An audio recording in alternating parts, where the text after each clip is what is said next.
Pag ganito yung dadaanan mo sa araw-araw. Ang ganda, di ba? Ay, ang ganda-ganda talaga. Busog na busog yung puso ko this morning. Mabuti na lang naglakad kami ni Kulit papasok ng school. Nadaanan ko to. Sa kabilang side meron din, kaya lang may bakod doon. Hindi kagaya dito, walang bakod. Talagang matutuwa kang pagmasdan sila ng malapitan. Nakuhaan ko sila ng picture ng malapitan. Actually, naka 30 minutes yata ako dito. Oh, 1 hour na. Oh, 1 hour na pala.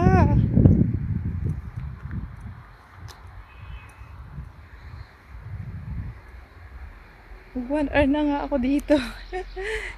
Hinahanap na siguro ako ng aking lola, si Ayi. Sabi niya siguro nasa na kaya yung aming Wailaw. Ang tagal naman na naghatid nun. Actually, hindi niya alam na maghahatid ako.